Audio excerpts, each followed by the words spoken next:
Conservative media done right. You're listening to the SHR Media Network.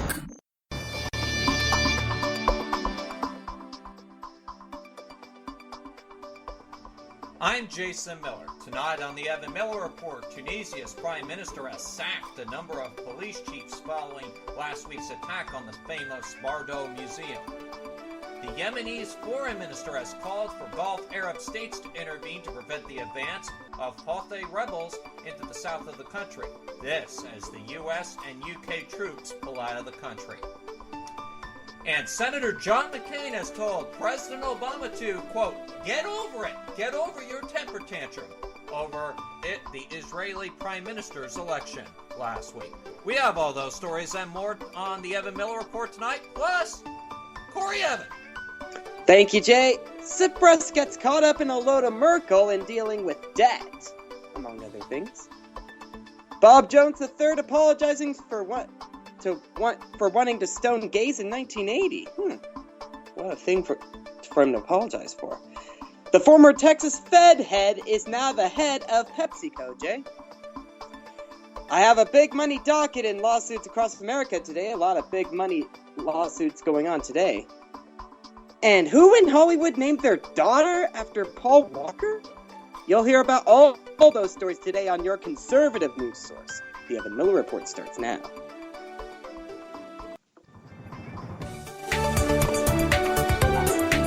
Live from Southern California, this is the Evan Miller Report. Jason Miller with news and politics, Corey Evan with business and entertainment. This is the Evan Miller Report on SHR Media. Here now, Jason Miller. And a very good evening on this Monday, March the 23rd, 2015.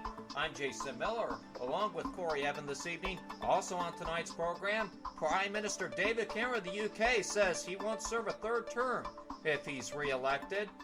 And senior Indian and Chinese officials are meeting in Delhi for talks aimed at resolving a continuous border dispute.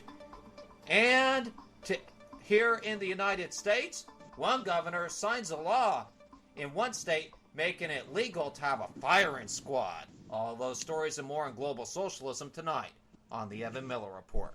Plus, Corey Evan has what's coming up in business. Yes. Not only is China now the owner of a famous Italian tire maker, they can also drink soda made by a former Fed head. And I've got your stock reports as well. And might I say, it's a beautiful day out there. A little cooler than it has been. But the weather will be heating up, just like the presidential race heated up with Ted Cruz deciding to run for president, which we'll have more in our D.C. news segment today. But first, ladies and gentlemen, we do start off tonight over in Tunisia, where their prime minister has sacked 6 police chiefs following last week's attack on the famous Bardo Museum. Habdi Assad has noted several security deficiencies during a visit to the museum, his office said. The Daesh said it carried out the attack on the museum in the capital, Tunis, killing at least 22 people, mostly European tourists. 2 of the gunmen were killed by security forces, while a third is still on the run. There were certainly 3 attackers. There is only one who is on the run. He won't get far, said President Benja Kahid Istanbul on Sunday. The attack was the deadliest in Tunisia's history since the uprising which led to the overthrow of the long-serving ruler Zine el-Abidine Ben Ali back in 2011. The police chiefs of Tunis and the museum were among those dismissed, Mr. Assad's spokesman said to the AFP news agency. Over to Yemen now, where the Yemeni foreign minister has called for Gulf Arab states to intervene to prevent the advance of Shia Houthi rebels into the south of the country. The Houthis ousted President Akbar Mansour Hadi last month, who fled to the southern port city of Aden, where he has established a rival power base. At the weekend, the Houthis seized Tazi, Yemen's third largest city, bringing them closer to Aden. The UN has warned that Yemen is on the edge of civil war. Mr. Hayes' foreign minister Raheed Yassin told the Saudi-owned Ashkar al-Asit newspaper he asked the Six-Nation Gulf Cooperation Council, GCC, to intervene without elaborating what that could mean. He also said he had asked the UN and GCC to impose a no-fly zone after warplanes hit the presidential palace in Aden over the weekend. The Hamas rise has alarmed the GCC, and particularly Sunni-controlled Saudi Arabia, which accuses the Hamas of being a proxy for their key regional rival, Shia-majority Iran. But both of them have denied the Saudi claims, though.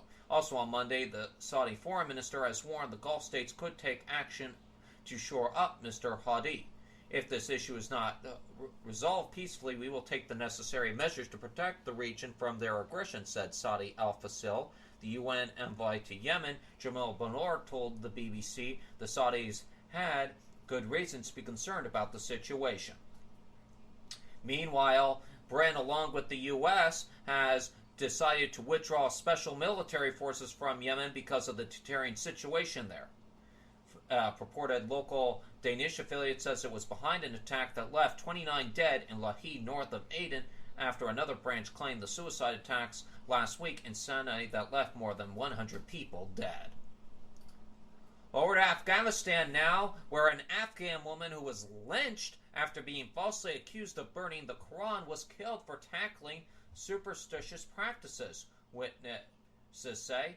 Forkadal, who has been beaten to death by a Kabul mob last week, had been arguing with a mullah about his practice of selling fake charms to women at a shrine. In the course of the argument, she was accused of burning the Quran, and a crowd overheard and then beat her to death. Hundreds of Afghans protested on Monday against the attack. This as Afghan President Afra Jahari has praised the U.S. for the commitment shown to Afghanistan over 14 years during his first official visit to Washington, D.C. In a ceremony at the Pentagon, Mr. Ghani paid tribute to U.S. soldiers who had fought in Afghanistan and thanked the U.S. for its support. In September, Mr. Ghani signed a deal allowing foreign troops to stay beyond the year 2014, which was last year. U.S. troops ended their combat mission in December. Speaking in front of U.S. soldiers and military families, Mr. Ghani acknowledged U.S. sacrifices throughout the war in Afghanistan. He also paid tribute to Washington's financial commitment, saying U.S. efforts to rebuild the country's infrastructure and bring the schooling to 3 million girls in that country had made a considerable difference to the lives of the Afghan people. Afghanistan did not want to be a burden in the future, he said. We do not know now ask what the U.S. can do for us. We want to say what Afghanistan will do for itself and for the world, he added. Over to Israel now, where Prime Minister Benjamin Netanyahu has now apologized to Israel's Arab citizens on Monday for remarks he made during last week's parliament elections that offended members of the community. The move appeared to be an attempt to heal the rifts and mute criticism at home in the U.S. More on that in a moment. Netanyahu drew accusations of racism in Israel, especially from its Arab minority, and a White House rebuke when just a few hours before polling stations were to close across the country, where he warned that Arab citizens were voting in droves, such as the minority party, the Arab List. But President Obama's chief of staff, Dennis McLeod, rejected Netanyahu's attempt to distance himself from his comments, telling an Israeli advocacy group Monday that the U.S. can't just overlook what Netanyahu said on the eve of his election. Netanyahu, whose Likud party won re-election in the vote, met with members of the Arab community at the Prime Minister's residence in Jerusalem on Monday and apologized. He said he knows his comments last week offended some Israeli citizens and offended members of the Israeli Arab community. Netanyahu said, quote, "This was never my intent. I apologize for this. I view myself as the prime minister of each and every citizen of Israel without any prejudice based on religion, ethnicity, or gender. I view all Israeli citizens as partners in the building of prosperous and a safe state of Israel for all Israelis," he also said, end quote. And here in the U.S., Senator John McCain has now ripped President Obama this past Sunday over the administration's response to Israeli Prime Minister Benjamin Netanyahu's election victory last week. He said on CNN's State of the Union yesterday, quote, "The president should get over it. Get over it. Get over your temper tantrum, Mr. President. It's time we work together with our Israeli friends and try to stem this tide of ISIS and Iranian movement throughout the region," end quote. Last week, Obama said he is concerned about Netanyahu's comments during the campaign opposing the creation of a Palestinian state. Obama said to the Huffington Post on Friday, quote, "We continue to believe that a two-state solution is the only way for the long-term security of Israel. given his statements prior to the election, it's going to be hard to find a path where people are seriously believing that the negotiations are possible. We take him at his word when he said that it wouldn't happen during his prime ministership. So that's why we've got to evaluate what other options are available to make sure that we don't see a chaotic situation in the region. McCain continued to respond to President Obama's comments, saying, quote, "The least of your problems are what Bibi Netanyahu said in a political campaign. I think the president maybe shouldn't like it, but thousands are being slaughtered by the likes of ISIS. The Iranians have taken over major capitals of Lebanon, Syria, Beirut, and Baghdad. It pales in significance to the situation which continues to erode through the Middle East, and it puts America at risk. The president has his priorities so screwed up, that's unbelievable." The Arizona senator said if Obama backed a resolution for Palestinian statehood is approved by the UN Security Council, Congress should reconsider its funding of United Nations. And Corey, I do not often agree with the likes of Senator John McCain from Arizona, but that last comment by him saying reconsidering the funding of the United Nations, that's the best thing I've heard this week. What a great way to start off a Monday. And I agree with Senator John McCain, and we can say it together to President Obama, get over here. Yeah, I know. About time John McCain redeemed himself. Well, we'll see if he continues to redeem himself. Let us hope. Yes, let us hope indeed. All right, folks. Over to Europe now, where France's center-right UMP party and its allies have taken first place in the first round of local elections, according to official results from the Interior Ministry. We reported on this story on Friday of last week. They took 32% of the vote, while the far-right National Front came in second with 25%. President Francois Hollande's governing socialists came in third with only 22%. The results mean the second round on March the 29th will see a runoff between the UMP party and the FN party in many constituencies. Voters are electing representatives in 101 departments or counties charged with issues like schools and welfare. UMP leader Nicolas Sarkozy said the outcome of the first round demonstrated the French people's profound desire for change. Where have I not heard that word before? Back to the story, though. The conditions for a massive swing back to the right and the center are in place, he continued. Mr. Sarkozy also ruled out any local or national deals with the FN in constituencies where one of the two parties is involved in runoffs with the socialists. In the past, voters for rival parties have rallied against the far-right group in the second round of voting. Over to the UK now, where Prime Minister David Cameron has told BBC News 24 he will not serve a third term as Prime Minister if the Conservatives remain in government after the general election in May. The Prime Minister said if re-elected, he would serve the full 5 years of another parliament and then leave number 10 Downing Street. Mr. Cameron tipped Home Secretary Theresa May, Chancellor George Osborne, and London Mayor Boris Johnson as potential successors. Labour then accused him of arrogance, while the Lib Dems called him presumptuous. In an interview with the BBC's deputy political editor James Lindell, Mr. Cameron described the three Conservatives heavyweights as great people with plenty of talent. And we'll post that full story up on our Facebook page, facebook.com/The Evan Miller Report, for your reading pleasure. Staying in the UK, the parents of a 5-year-old Asha King, if you remember, we brought you this story last year, on the Asha King's parents who were detained after taking him abroad for brain tumor treatment to Spain. They say their son is now free of cancer. Brett and Nahama King were held in prison in Madrid last summer after taking their son from hospital in Southampton against medical advice. They took him to receive treatment in Prague that was unavailable in the UK. The NHS Trust has treated Asha as declined to comment on his current condition. Mr. King has told the Sun newspaper a recent scan showed no evidence of the tumor. Mr. and Ms. King took Ashka out of the Southampton General Hospital last August after disagreeing with doctors about his treatment and deciding to seek proton beam treatment abroad. They took him to Spain but were then arrested at the request of the British authorities and held in Madrid's Soto del Real prison. The couple were kept in jail for more than 24 hours before being released when efforts to extradite them to the UK were abandoned, with prosecutors saying they were happy any risk to Asha's life was not as great or immediate as originally thought. Asha has been diagnosed with Medoplazma had been diagnosed with medoplastoma, a type of brain tumor which was successfully removed by surgeons in Southampton back on July the 24th of last year. He then had a further operation on his brain on August the 22nd of last year. As a result of these procedures, he was unable to speak, unable to eat or drink on his own, and relied on a food pump. The proton therapy uses a form of radiation that targets cancer cells while leaving healthy tissue virtually untouched. And of course, we'll post that full story for your reading pleasure as well on Facebook.com/The Evan Miller Report. A U.S. Army infantry convoy is driving through Eastern Europe seeking to provide reassurance to a region concerned that the conflict between Russia-backed rebels and government forces in Ukraine threatens its security.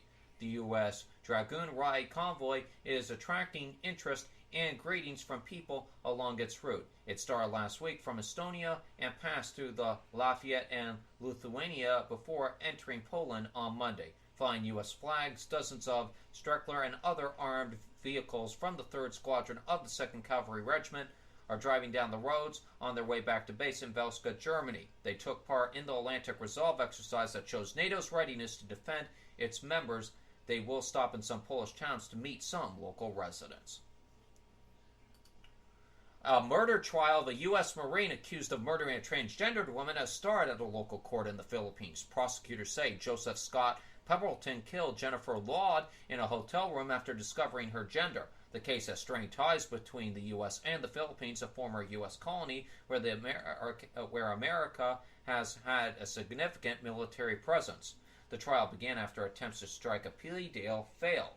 Laud's family reportedly offered 21 pesos to approve lowering the charge from murder to homicide, which carries a lesser maximum sentence, though one of the Pemberton's lawyers was cited by the AFP news agency as denying money had been offered.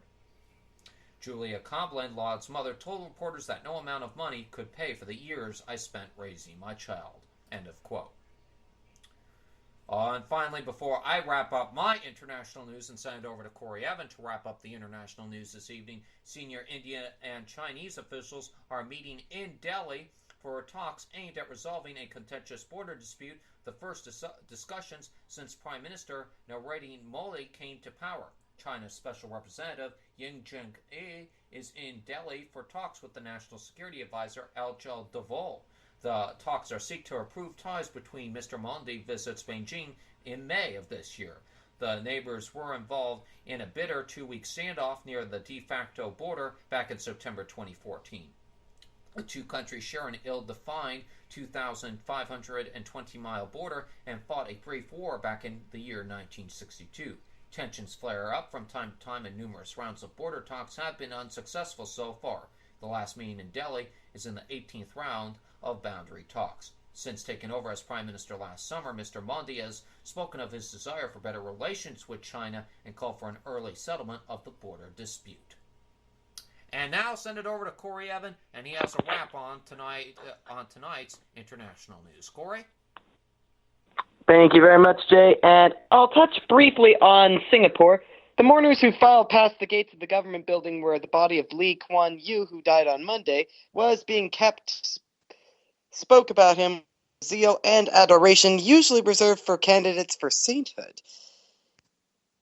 For older Singaporeans, the roots of the respect for Mr. Lee were intertwined with their rise from poverty. Like Zhuang Yaying, a 79-year-old who paid her respects on Monday, spoke of living in a thatched roof house when she was young. And under Mr. Lee's leadership, many recognized that Singapore became a highly manicured metropolis, a magnet for the wealth of elites in neighboring countries, and a financial hub in Southeast Asia. And, of course, there are other reasons that they praised Mr. Lee, although I'm sure Jay's not a fan of him because he does have some communistical ties. At least President Obama calling Singapore to pay his respects, quote-unquote, would suggest such. But at least he did something right if he managed to turn Singapore into a big financial district. Enough said. One man's opinion, ladies and gentlemen. One man's opinion. Yeah, about that. Moving on to a story from Germany, believe it or not. This one coming to us, I believe, from the BBC. Sorry, it's just giving me a little bit of problem, but where did it go? I think there it is. Sorry, it just gave me a little bit of trouble here, but the BBC told me that Mr. Tsipras of Greece has met up with Ms. Merkel of Germany, and they're both fearing their deaths anyway. It's now time for a segment we call A Load of Merkel, hanging with the communist. Yeah. Anyway, Mr. Tsipras has said he hopes talks with the German Chancellor will mark a new start to the relationship between the two countries. Meeting in Berlin after weeks of bitter wrangling, the leaders stressed the need for co-op in dealing with the Greek debt crisis. Mr. Tsipras and Ms. Merkel struck more conciliatory tones, but remained vague on how to prevent Athens from running out of cash. The BBC's Europe editor, Katja Adler, reported from Berlin, at least. And, of course, we will keep an eye on this story and let you know exactly how it plays out, bit by bit. But we all know that it's going to be a load of Merkel. At least Jay knows that better than any of us.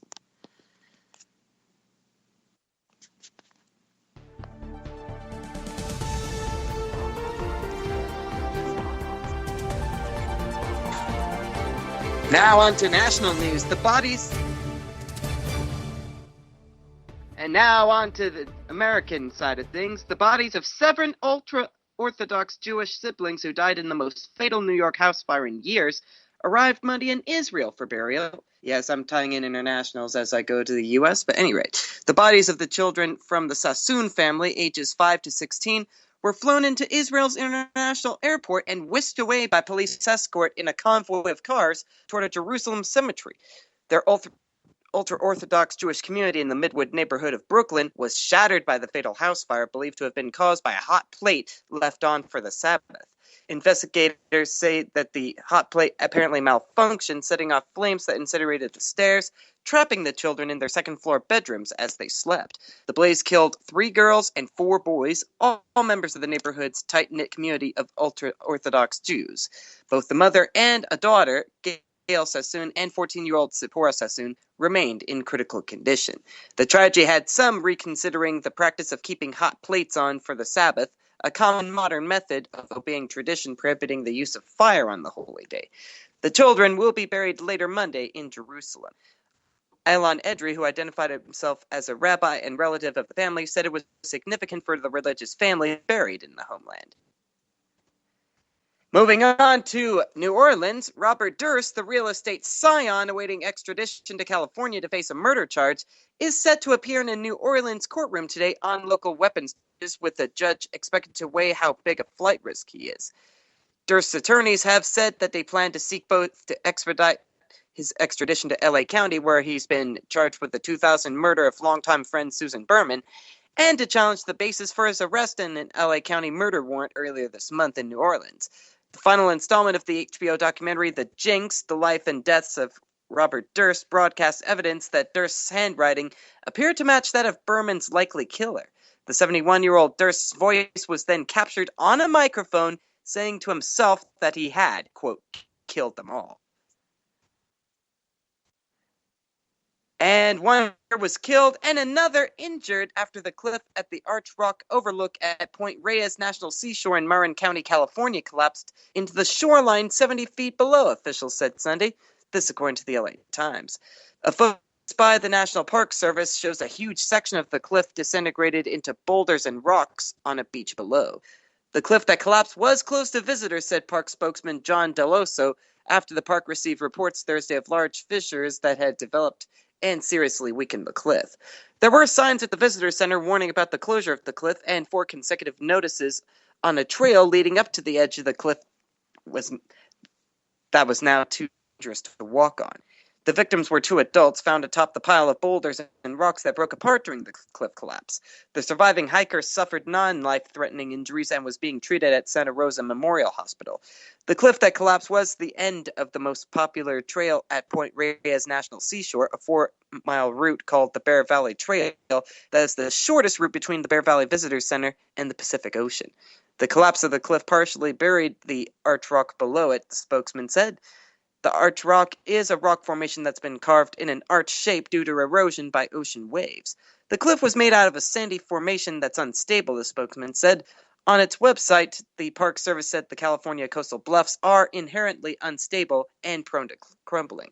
The Park Service's general advice? Not only is it very dangerous to climb or walk on the edge of any cliff, it's also unwise to be at the base of any rock face in case rocks tumble down. Just a little warning to those of you who live or happen to visit these sort of places. Be wary. You don't want to end up buried in rocks. And I believe Jay sent me one earlier. 3 workers are dead and 1 other is in hospital after a section of scaffolding collapsed at a tall construction project in North Carolina. According to the BBC, emergency responders say the platform peeled away from the glass and steel building and collapsed into a parking lot in Raleigh. Authorities are working to identify the dead and the cause of the accident. Construction industry accidents are the leading cause of workplace death in North Carolina, officials say. The 4 workers were all in the construction project, Wake County EMS District Chief Jeffrey Hammerstein said. Other workers at the scene said the surviving worker, who is reported to be severely injured, was found breathing but almost unresponsive in a portable toilet. It's not clear whether the man fell into the toilet or was inside when the scaffolding fell. The workers were removing and lowering the scaffolding when the collapse happened around 11 local time. This according to the local TV station WRAL. Very unfortunate these things when it happens, but from what I'm hearing, they seem to happen a little more often than we hear, Jay.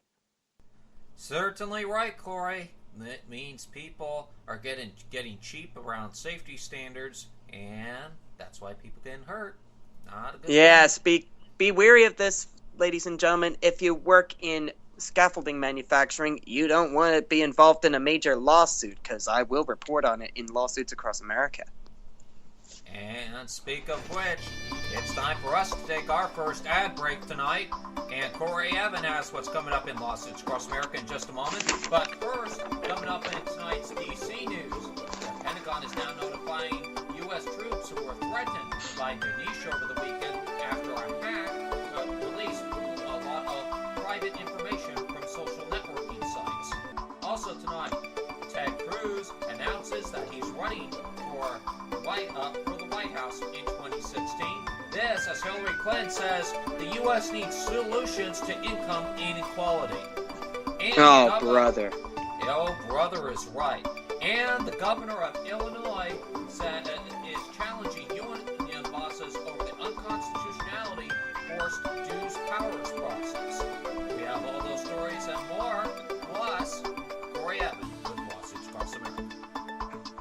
Yes, in today's lawsuits, we cover Angie's List getting sued over paid reviewers getting property, it seems. Worldwide Entertainment is getting a big-time lawsuit over their production of Birdman. And a trucker is being paid big money after getting injured in a truck accident. A lot of big money changing hands today, or potentially changing lawsuits across America. Plus, who in Hollywood named their daughter after the late Paul Walker? You'll find out all those in just a few moments on the Evan Miller Report. You're listening to SHR Media. We'll be right back. Conservative media done right. You're listening to the SHR Media Network. Is radio. Pack News. Pack News. Radio. Pack News. Pack News. Radio. Conservative media done right. You're listening to the SHR Media Network. How you doing? John Grant here. When I'm not slaving over a hot microphone on the 405radio.com Saturdays at 10 a.m. Eastern, I check out Sean and Clint here at Sackheads Radio. We all appreciate the best political bloggers, writers, and commentators. We either get them on our shows or we make fun of them, as it should be. So check us out live Saturdays at 10 a.m. Eastern or forever on the podcasts on the 405radio.com. This is Tammy Jackson, inviting you to join me on the Tammy Jackson Show every Tuesday night at 7 p.m. Pacific on the 405radio.com. Put down that remote and tune into the show that covers politics, guns and the Second Amendment, religious liberties, sanctity of life, the military, and more. I host newsworthy guests and work hard to be a conservative radio show that's not like all the others.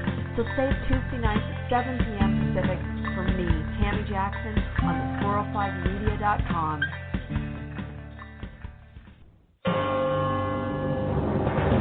Hello, I'm Paul, a student at Hillsdale College. Here is my professor, Dr. Larry Arnn, on the separation of church and state. America's founders believed in the separation of church and state, in that the country was not to have an official religion or an official sect. But that did not mean that government was to be hostile to religion, or even indifferent to religion, as many today argue. In fact, America's founding document, the Declaration of Independence, includes both a reference to God as the author of the laws of nature and a confident assertion that human beings are endowed by their Creator with certain inalienable rights. Far from being hostile or indifferent to religion, America's founders understood the theology of the Declaration to be an essential part of the education of citizens. This Constitution Minute was brought to you by Hillsdale College. To join the national conversation on the Constitution, go to constitutionminute.org.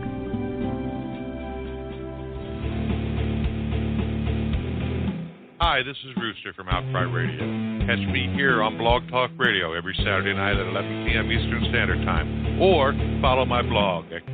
Now, back to the Sackheads. Conservative media done right. You're listening to the SHR Media Network. St. Jude is leading the way childhood cancer is treated and defeated in communities across America. And no family receives a bill from St. Jude, not for treatment, travel, housing, or food. So parents at St. Jude can focus on what matters most, helping their child live. Give thanks. Give thanks. Give thanks for the healthy kids in your life and give to those who are not. Go to stjude.org or shop wherever you see the St. Jude logo.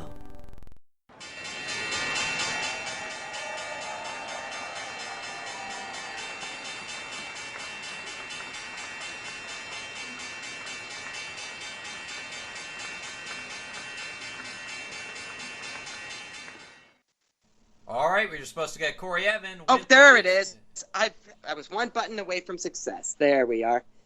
I thought I heard the closing bell there. I just didn't. My mic wasn't on. At any rate, the Dow was down by only 11 points, though, but still down at 18,116. The Nasdaq down 15 at 5,010, and the S&P 500 down 3 at 2104. So, sort of an day on Wall Street. Oil prices fell further on Monday, with Brent dropping below $55 a barrel, after top exporter Saudi Arabia said it would only consider cutting output if producers outside of the OPEC countries did so. The strength of the dollar further weighed on prices. Brent crude oil futures were trading at $54.70 a barrel, down 62 cents. U.S. West Texas Intermediate crude was down 87 cents at $45.70. So, oil, maybe not the right industry to get into.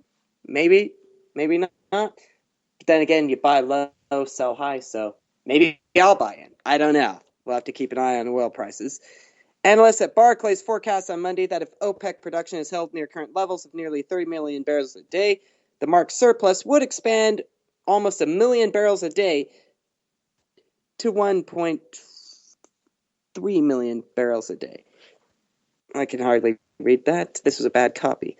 But yeah, China's February crude oil imports from Iran fell 3.7% from a year ago to 2 million tons.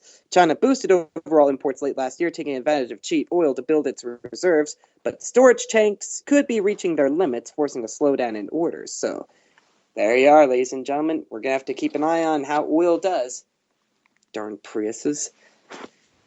China's National Chemical Corporation, aka ChemChina, is to buy into Pirelli, the world's fifth largest tire maker, in a €7.1 billion, $7.7 billion deal that will put the 143-year-old Italian company in Chinese hands.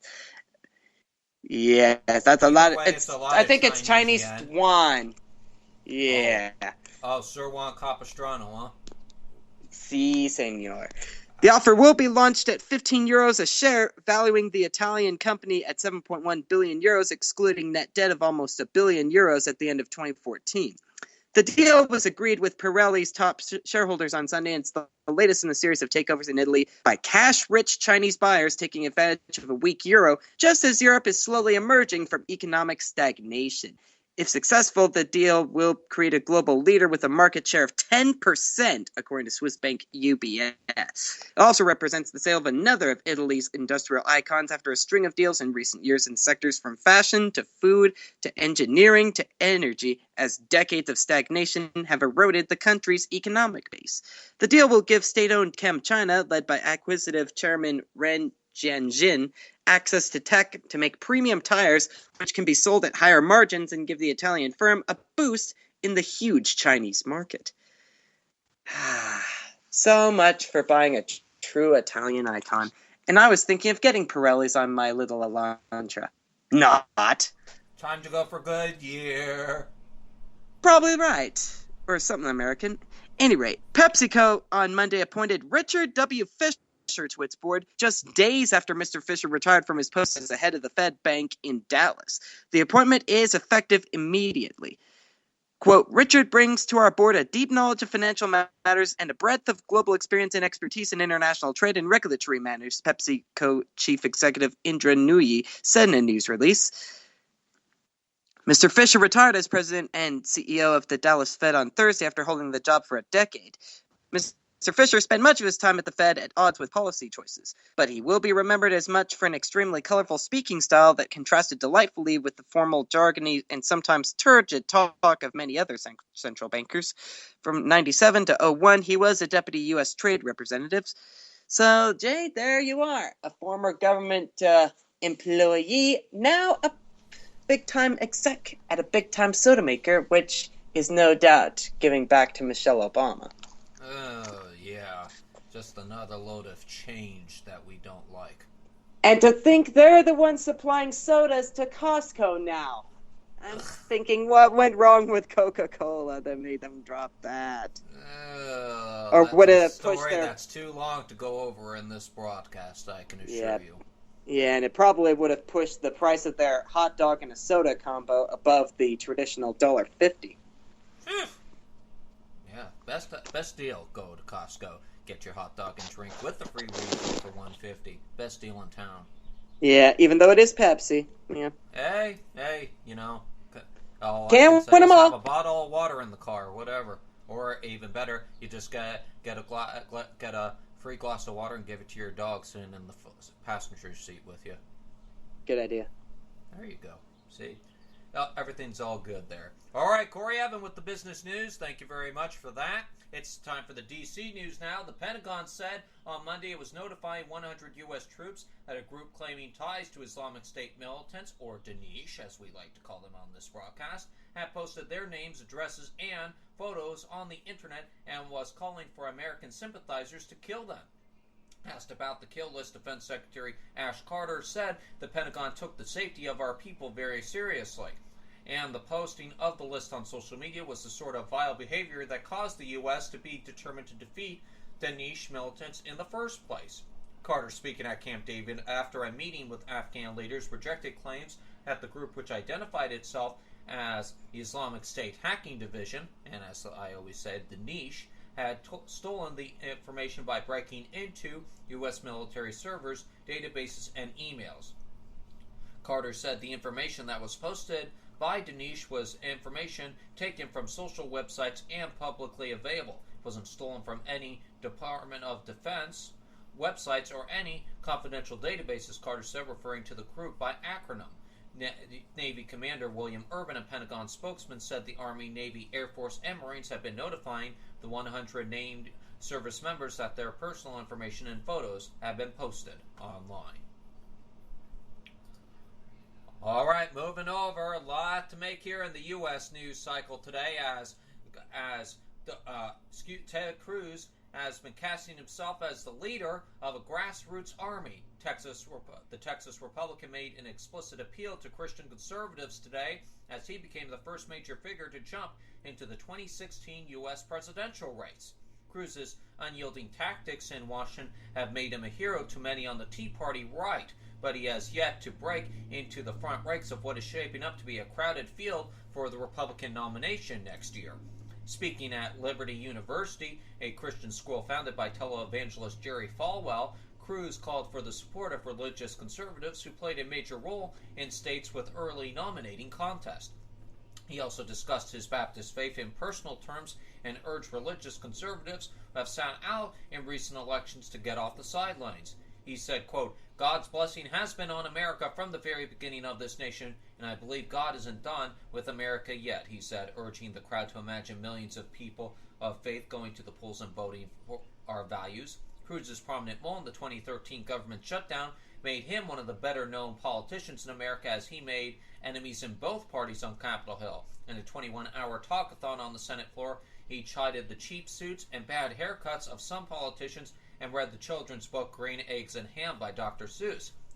He is also exposed by this very program on the Evan Miller Report in an investigation in where he said that until the government shutdown was over, he would be donating his Senate pay or government salary over to a charity until further notice. On further investigation by this program, the Evan Miller Report, we found that Ted Cruz was a hypocrite in saying that he did not support Common Core while he was supporting a pro-Common Core school in his own state of Texas. And Corey Evan, when it comes right down to it, there's nothing worse I hate hearing in a politician than when he says he's against something when he is secretly supporting it.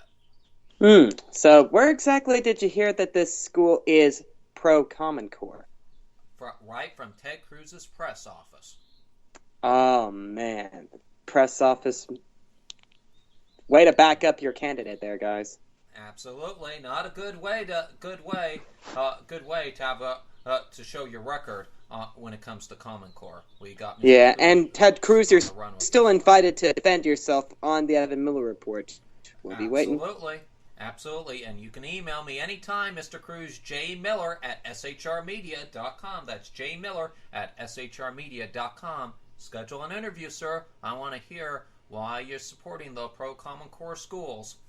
All right, next in the D.C. news, approaching a likely presidential campaign announcement next month. On the Democratic side, Hillary Clinton said Monday that incoming quality and wage stagnation are problems that go hand in hand, and the nation needs creative solutions to bolster job opportunities and living conditions in the cities. Clinton, at a discussion about urban areas, cited the benefits of partnerships between the private and public sectors and updated policies to improve social mobility. The policy event offered a preview of the economic themes she is likely to address in a campaign. She said, quote, "We need to think hard about what we're going to do now, that people are moving back into and staying in cities to make sure that our cities are just not places of economic prosperity and job creation on average, but do it in a way that lifts everybody up to deal with the overriding issues of inequality and lack of mobility." End quote. Her appearance at the Center for American Progress, a Democratic think tank founded by allies of her husband, former President Bill Clinton, offered no new clues on the timing of her announcement, but plenty of presidential atmospheres. Clinton was joined by Housing Secretary Julian Castro, considered a potential running mate for Clinton by some Democrats, and the heads of a public workers union and teachers union, two of Clinton's most ardent labor allies.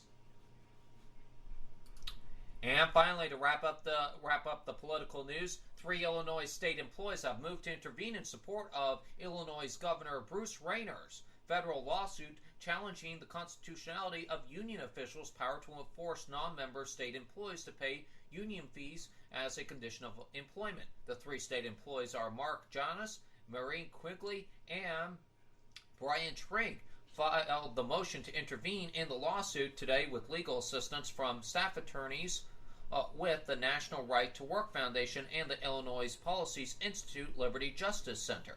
Governor Rauer issued an executive order back in February that instructs all state agencies to put in escrow pending the outcome of the federal lawsuit filed the same day. All forced union fee deductions from non-member state employees' wages required by Illinois public sector labor relations statutes. The governor's lawsuit asked that a judgment be entered declaring unconstitutional the provisions of the state collective bargaining agreements that require non-member state employees to pay union fees, a judgment that would effectively grant those workers right-to-work protections.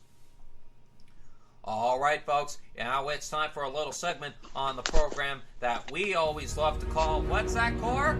That would be our continuing battle against global socialism. All right, and we start off tonight's global socialism in Paris, France, where the French authorities have introduced measures to combat a sharp increase in what they say is pollution affecting Paris and other cities in France. Oh! I thought it was just the bad fish coming from the socialist fish shops, but I'll go on with the story. From the Seine. On Monday, the number of cars on the road in Paris will be cut in half. Only motorists with odd number plates will be allowed to drive. Sorry, Corey, your car doesn't qualify. Actually, it does because it's an even. Ooh, really? Yeah. Public transportation will be free, as well as car sharing free, and bike sharing programs free. Not so free when you have to pay high government taxes. So free is not so free after all. Similar measures were put in place last year when pollution soared in Paris, according to government officials. The city saw a severe spike in smog on last Wednesday and briefly had the world's dirtiest air. Oh, who could beat China? But anyway, back to the story. The AP news agency reported, quoting Palm Labs, a monitoring company. The mayor's office announced at the weekend that altering numbering plate measures would be implemented today, with exceptions for electric or hybrid vehicles as well as emergency vehicles. Public transport, as I stated, is free on Monday in France and surrounding towns to try to entice drivers to leave their cars at home. About 750 police officers were being mobilized in the city and its suburbs to enforce the traffic restrictions, which went into effect at 5:30 local time. That's about 4:30 GMT. Other cities are also imposing various restrictions. Over to the U.S. So what now, if I have to? What if I have Corey. to go to work in a place where public transportation is not available at the hour I have to go to work or come home from work? Well, here's a solution. Call the France Duquette News Mobile Chopper. It'll come pick you up. It's government state support, so it's free. Woo! Starbucks baristas won't race together on customer cups anymore. The diversity and racial inequality campaign in America has been ditched after it was criticized as opportunistic and inappropriate. According to Starbucks spokesperson Jim Olson, said the coffee chain's race initiative will carry on without the messages. The campaign was launched after national protests in the U.S. over several police killings of black men in New York, Ferguson, and Missouri. Ferguson, Missouri, I should say. While there has been criticism of the initiative, and I know there hasn't been easy for any of you, let me assure you that we didn't expect universal praise. A company memo from the CEO's Howard Schwartz said, some customers say they didn't want to talk about race while being served coffee. The hashtag race together hashtag was also hijacked after being promoted on Twitter. Most people come to Starbucks for coffee, said Nia Moslini, a 19-year-old African-American student at the University of Michigan. Race is an uncomfortable thing to bring up, especially in Starbucks. Another customer said Starbucks wasn't the place to talk about race at all. They're here for coffee. They're not here to push their political agenda, he said. I've even complicated not coming here because of it. He said Starbucks should remain neutral on topics like race because it's an established brand rather than risk putting customers off. There are other ways you can go about doing things to stimulate interest in what you're doing, said Mulholland, another customer. They must be doing so well they don't have to worry about losing customers over that. Well, ladies and gentlemen, all I gotta say is, you know what? You, the American people, spoke, and now they decided to abandon the campaign. They're still going to talk about it, but they're not going to be putting on their coffee cups or their brand. And as a Starbucks coffee drinker, it's like, I haven't went to Starbucks since the incident has happened, ladies and gentlemen, but I'm glad they're reversing their decision on it.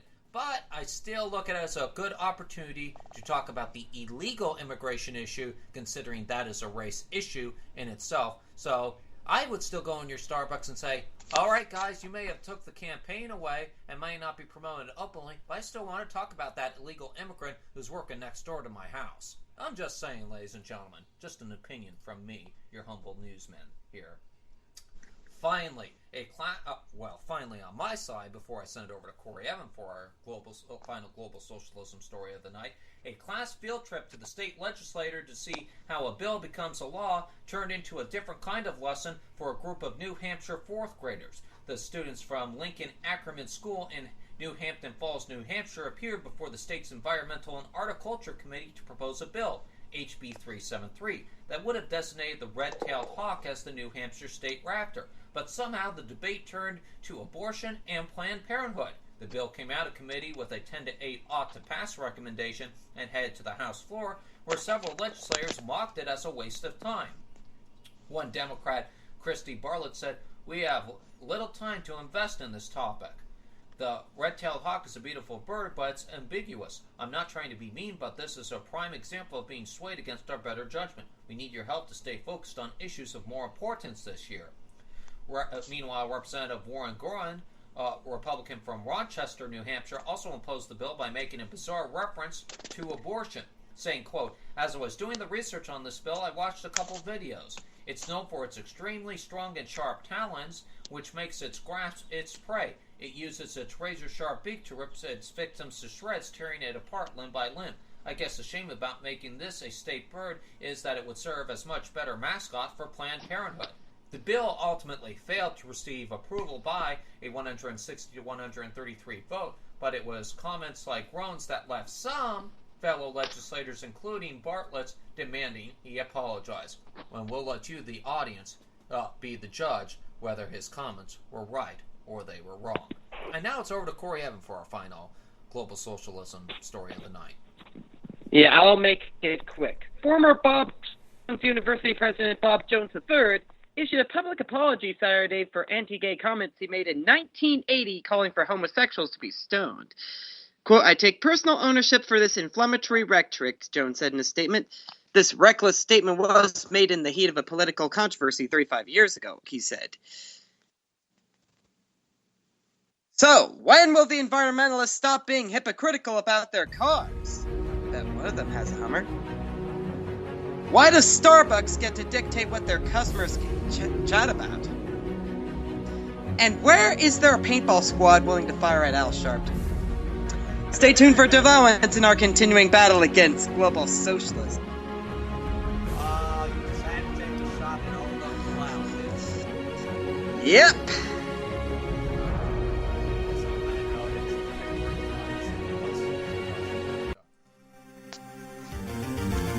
And now it's time for lawsuits across America. The cases are real. All rise for the Honorable Corey Evan. Rapido! Ladies and gentlemen, get seated. With the critical vote on the tax incentive package looming, not criminal, Indianapolis-based Angie's List has been hit with another class action suit, the company's third in 4 years. And unlike past allegations, the complaint cuts to the heart of the company's chief selling point, the trustworthiness of its consumer reviews, which could be criminal. Filed March 11th in U.S. District Court in Philadelphia, the lawsuit alleges that Angie's, an online consumer review service, manipulates company ratings, that are sold to its subscribers as impartial user reviews. It does so, the lawsuit claims, by giving paid advertisers preferential treatment, such as boosting their visibility on the site and suppressing negative reviews. The lawsuit comes at a critical juncture for Angie's as it seeks $18.5 million in taxpayer assistance to expand its headquarters on the Near East Side. City county council members in both parties have expressed support for the project, while acknowledging that many of their constituents remain deeply skeptical of giving the company public assistance. At least I wouldn't. And, a Mobile man who became paralyzed when his tractor-trailer overturned on Interstate 10 has won $14 million in a lawsuit against the company that services rigs daily. A Mobile County Circuit Court jury on Friday, following a 2-week trial, awarded $18.79 million to Colin Lacey because of an agreement hashed out by lawyers while the jury was deliberating. However, Lacey will receive $14 million. And just so you know, Empire Truck Sales agreed to pay at least $2 million, even the jury found in favor of the defense, and no more than $14 million. Empire Truck Sales is one of the companies that maintains vehicles for FCC Environmental, which picks up oil from Jiffy Lube, Walmart, and other stores that sell oil changes, just so you know. And Empire Truck Sales had serviced Mr. Lacey's vehicle and repair a defect in it that was detected when the truck began vibrating a couple of days earlier. So, congratulations, Mr. Lacey, and I wish you a speedy recovery. And on that note, it's lawsuits across America. Case dismissed. And we've only got time for this story. Vin Diesel is the one who named his fourth child Pauline in honor of his late best friend and his co-star Paul Walker. He revealed the news about his new daughter to Today's Natalie Morales in a helicopter ride. Diesel was a bit teary when he talked about the name. Quote, "There's no other person that I was thinking about as I was cutting the umbilical cord," he said. "I just thought I knew he was there. I thought it was a way to keep his memory a part of my family, a part of my world." Pauline was born around the time new movie Furious 7 was first screened at South by Southwest. The April 3rd.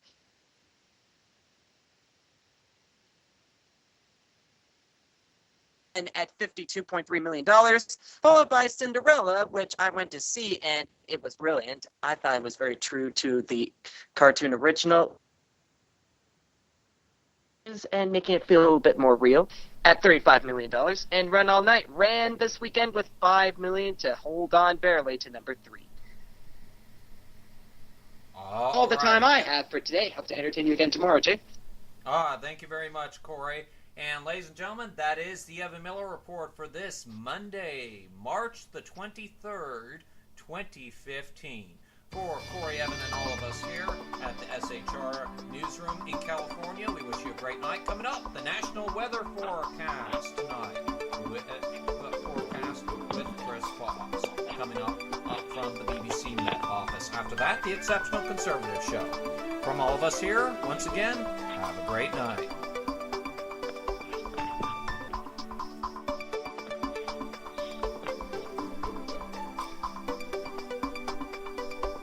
Hi there. Over the last 24 hours, we've seen a weather system move into the Pacific Northwest, bringing outbreaks of rain here.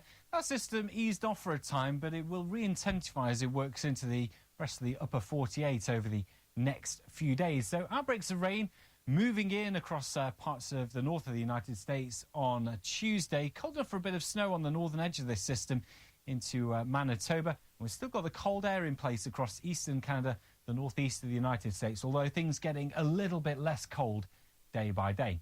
Okay, let's take a check on the weather forecast in a bit more detail through Tuesday afternoon. Expect rather cloudy weather for the Pacific Northwest with continuing risk of showers. Temperatures generally into the 50s. Moving a little bit further southwards, the air's really dry at the moment across parts of Arizona and New Mexico. A risk of wildfires here. And for Southern California, warm in the sunshine.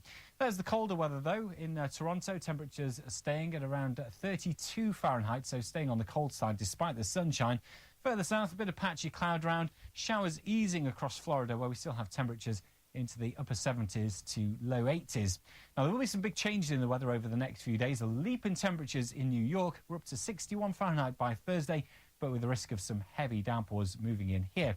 The Pacific Northwest will see a spell of heavy rain on Wednesday, clearing, drier and brighter conditions on Thursday, and then turning warmer. That's your weather.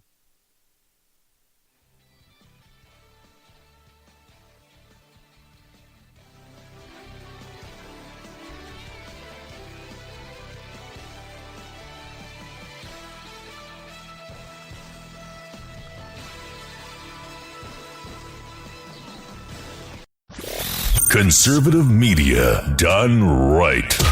You're listening to the SHR Media Network.